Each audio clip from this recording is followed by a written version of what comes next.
মানে এবার আমাদের দেখা যাচ্ছে আলিফ গেমিং ওয়াইটির দুর্দান্ত slapping charge, back to back damage গুলো কানেক্ট করছেন তিনি। সেই সাথে শুভ ধর্ষ দুর্দান্ত লেভেলের সেই তুখোর স্ন্যাপার অ্যাথলিট আলিফ গেমিং ওয়াইটি। এবার দেখার পালা দুজন এগেইনস্টে যখন ফাইটটা নিবেন ঠিক কাকে আগে নকটা করতে হবে।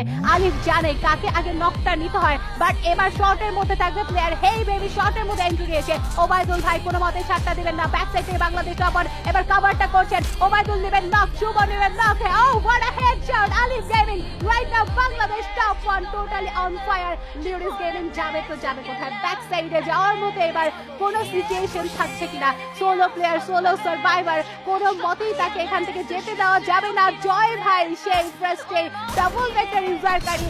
এবার লাস্ট মোমেন্টে আলিফের শটে শাটডাউন #12 এ লিউরিস গেমিং। বাংলাদেশ টাসের মধ্যে এন্ট্রি নিচ্ছেন, বাট বাংলাদেশ টপ 1 M519 কিন্তু তার হাতে থাকছে। ব্যাক সাইড থেকে একটা প্রেসার, শুভ শর্টের মধ্যে যাবে। নক নাও ট্রাই 2v2 একটা সিচুয়েশন। গ্রেনেড কিন্তু ইউজ করা হচ্ছে। শর্টের মধ্যে রয়েছে দুটি ম্যান পাওয়ার, খসিয়ে ফেলতে পারবে কিনা জর্জ লাইট এক্স। কিন্তু বাংলাদেশ টপ 1 কে নক নিল, ওবায়দুল নক নিয়ে ফেলেছে জর্জ লাইট এক্স কে।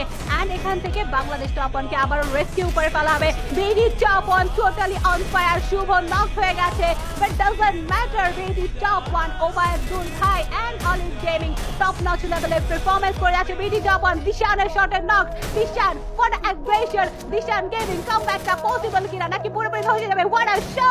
ওবায়দুল ভাই এই শটের মাধ্যমে নকটা নিয়েছেন, বাট দিশান গেমিং লাস্টলি খেলাটা খেলতে পারবে কিনা? ওবায়দুল ভাই নক হয়ে গেছে। Last hope for BD top 1 Alif gaming ওয়াইটি। এবার টোটালি ডিস্ট্রয় করে ফেলবে Dishan gaming K #10 A. What a aggression Alif gaming. 11টি কিলের kill ফিডে Bangladesh top 1। এই ট্রায়াঙ্গল ফাইট থেকে নিজের মুভ করতে হবে। এবার দেখা যাক নিজের